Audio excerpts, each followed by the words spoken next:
Krisis keuangan, Henan membatalkan lembaga publik tingkat seksi. Di tengah-tengah pergulatan dengan krisis keuangan, PKC telah menginstruksikan pemerintah daerah untuk mengurangi pengeluaran. Sebagai tanggapan, Provinsi Henan telah mengumumkan rencana untuk menghapus lembaga publik tingkat divisi yang lebih kecil untuk merampingkan operasional, sebuah langkah yang telah menarik banyak perhatian. Secara rinci, sebuah publikasi baru-baru ini oleh Departemen Organisasi Provinsi Henan menyoroti masalah yang sedang berlangsung di lembaga-lembaga ini, seperti peran yang tidak jelas, ketidakefisienan, dan ketidakefektifan secara umum. Hal ini telah menyebabkan situasi di mana karyawan kurang dimanfaatkan atau kewalahan oleh beban kerja yang berlebihan. Untuk mengatasi hal ini, Henan berencana untuk memangkas tenaga kerja di lembaga-lembaga publiknya setidaknya 50%, meskipun sekolah dan rumah sakit akan dikecualikan.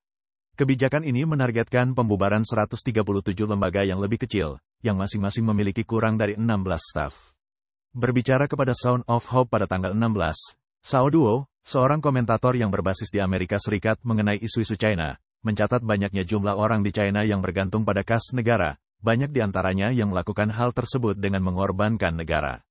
Dia mempertanyakan apakah PKC dapat terus menanggung beban seperti itu, dengan alasan tingkat pemborosan pemerintah dan korupsi yang belum pernah terjadi sebelumnya di China, situasi yang dia gambarkan sebagai situasi yang tak tertandingi baik secara historis maupun global. Sao juga mengkritik pengeluaran agresif PKC dalam upayanya untuk mendominasi dunia, dan menyoroti kesediaan partai tersebut untuk terlibat dalam berbagai tindakan tercela untuk memenuhi ambisinya. PKC secara aktif berupaya untuk memperluas pengaruh ideologisnya secara global, berinvestasi besar-besaran untuk menyuap pejabat internasional dan menggalang dukungan dari negara-negara miskin dengan bantuan keuangan dan material, yang didanai langsung dari kas negara. Khususnya, di bawah kepemimpinan Xi Jinping, China telah menghapuskan puluhan miliar utang internasional.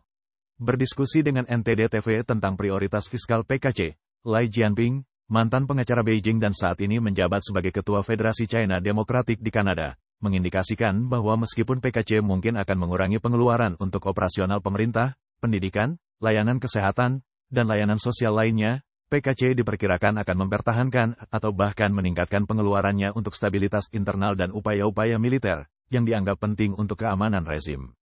Sao Duo juga menyoroti biaya yang membebani terkait dengan pemeliharaan stabilitas internal, yang bahkan melebihi pengeluaran militer dan secara signifikan membatasi potensi peningkatan kesejahteraan masyarakat. Dia berpendapat bahwa mengalokasikan kembali dana ini untuk penelitian ilmiah atau kesejahteraan sosial dapat secara signifikan meningkatkan standar hidup dan kesehatan ekonomi di China.